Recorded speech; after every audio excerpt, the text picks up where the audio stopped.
Retired banker दोस्तों, सादर नमस्कार। मैं हूं आपका रिटायर्ड बैंकर मित्र प्रवीण मीज।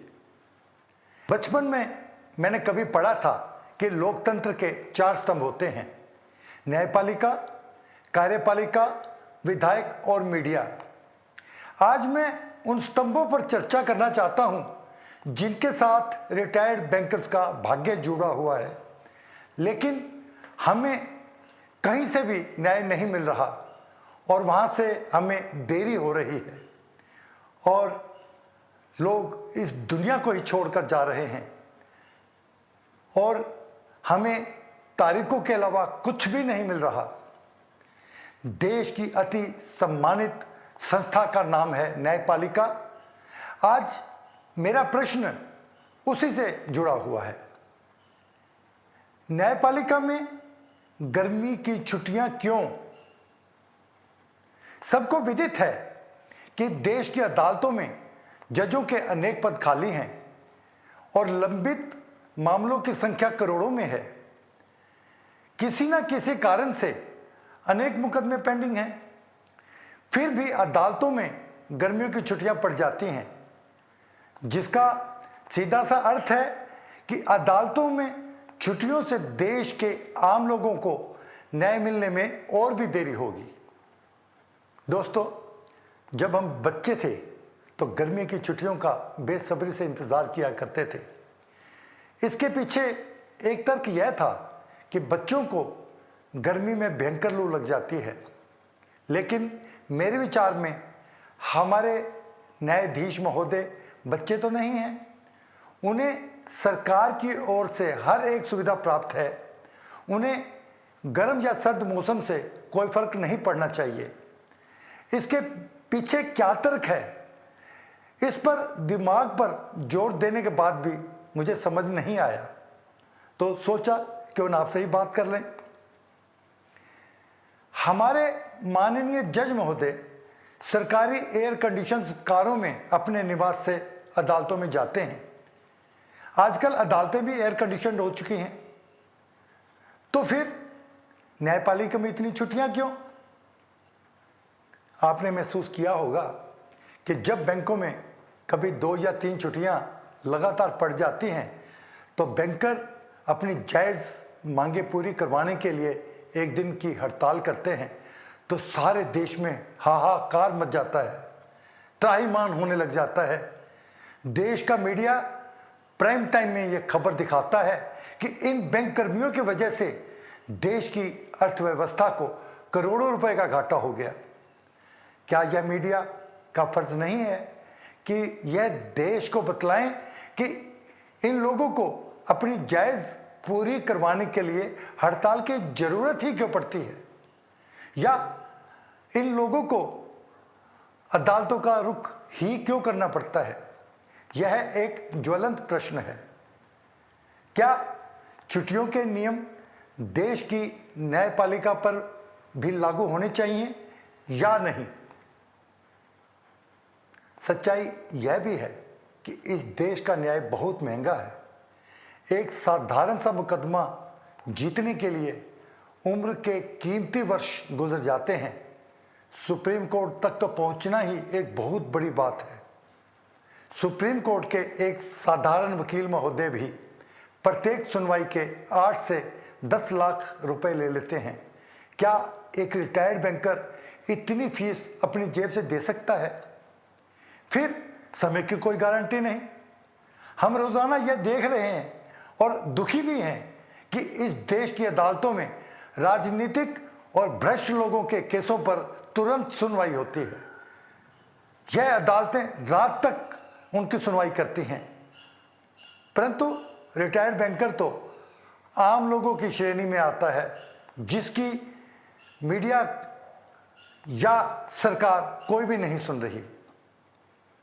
देश के 4 लाख से अधिक सेवानिवृत्त बैंकरों को 13 मई 2022 का बेसब्री से इंतजार था, क्योंकि जिस दिन देश के सबसे बड़े कानून के मंदिर यानी सुप्रीम कोर्ट में बैंक रिटायरीज के पेंशन अपडेशन के बहुत ही महत्वपूर्ण मुद्दे पर सुनवाई होने वाली थी, जिसे पंजाब नेशनल बैंक से श्री महेश चंद्र सिंगला जी ने 2016 में इस आशा से न्यायालय में दाखिल किया था कि उनकी अपील से देश के 4 लाख से अधिक रिटायर्ड बैंकर्स को न्याय मिलेगा। लेकिन उन्हें क्या मिला? पेंशन अपडेशन केस में तो अभी तक तारीखें मिली हैं और सिंगला जी स्वयं भगवान को प्यारे हो गए। जहां से भी उनकी आत्मा तारीख पे तारीख की खबर सुनकर सचमुच बहुत दुखी होगी।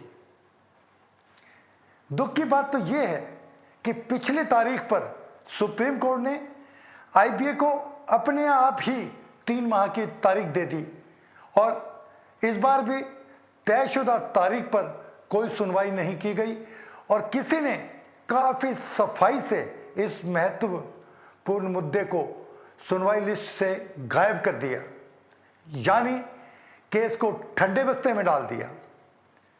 अगली तारीख भी तय नहीं की गई। मज़े की बात यह है कि अदालतों में 23 मई से 11 जून तक छुट्टियां हो जाएंगी। फिर इनकी सुनवाई कब होगी? इन पे फैसला कब आएगा? यह फैसला कब लागू होगा? तब तक कुछ और लोग भी न्याय के इंतजार में दुनिया ही छोड़ जाएंगे। बाहर कितनी गर्मी पड़ रही है, तापमान 40 डिग्री को छू रहा है और रिटायर्ड बैंकर न्याय पाने के लिए सड़कों पर धरने और प्रदर्शन कर रहे हैं। अगर इस धरने प्रदर्शन से कोई मर भी गया तो किसी की सेहत पर क्या फर्क पड़ेगा? शायद जो फर्क पड़ेगा उसके परिवार को फर्क पड़ेगा और किसी को भी नहीं। कितने दुख की बात है कि सेवानिवृत्त बैंकर्स की पेंशन पिछले 27 साल से रिवाइज नहीं हुई और उन्हें मिल रही है डेट पर डेट और डेट पर डेट, जिनकी सुनवाई की तारीख हर बार किसी न किसी कारण से टल जाती है या बिना किसी कारण से टाल दी जाती है। इसी विषय पर मैंने पहले भी एक वीडियो बनाया था। मेरा आपसे अनुरोध है कि आप इस वीडियो को जरूर देखें, जिसका लिंक मैं डिस्क्रिप्शन बॉक्स में दे रहा हूं, जिसमें पंजाब नेशनल बैंक से सेवानिवृत्त 95 वर्षीय अति वरिष्ठ बैंकर्स ने बहुत निराशा से कहा था कि बाज बनने का पयाम आया तो क्या। उन्हें तो इस उम्र में न्याय मिलने की उम्मीद नहीं है। वह तो केवल सम्मान की जिंदगी जीना चाहते हैं।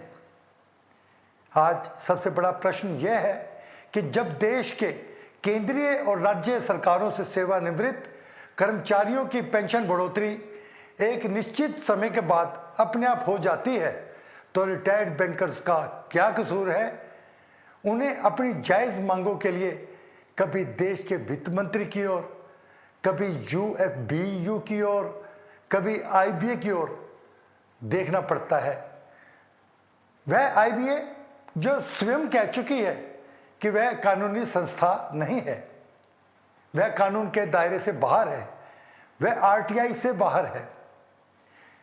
हर एक वेतन समझौते में यूएफबीयू और आईबीए द्वारा कोई ना कोई कमी छोड़ दी जाती है, जिसका समाधान कभी नहीं होता। फिर इन संस्थाओं की मीटिंग की सभी कार्यवाहियां गुप्त रखी जाती हैं।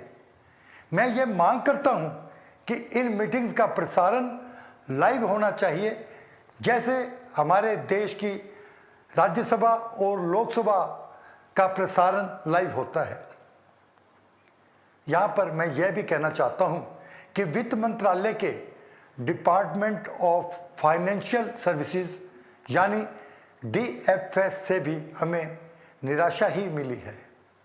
वित्त मंत्री जी ने सेवानिवृत्त बैंकर्स के पक्ष में बयान दिए। वह आईबीए से अनुरोध पर अनुरोध करती रही। जब फाइनेंस मिनिस्टर का डीएफएस विभाग स्वयं ही आदेश देने के लिए सक्षम है, तो आईबीए की आवश्यकता ही क्या है?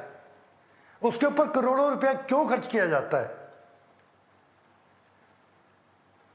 दोस्तों, रिटायर्ड लोग अपने हकों को पाने के लिए अपने प्रयासों में कोई कसर नहीं छोड़ रहे।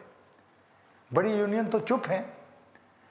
कभी वे मोदी जी के मन की बात सुनते हैं और उनके सामने दया की गुहार लगाते हैं, कभी उनके मंत्रियों के आगे याचना के पत्र लिखते हैं, जिनमें से एक भी पत्र का जवाब नहीं मिलता।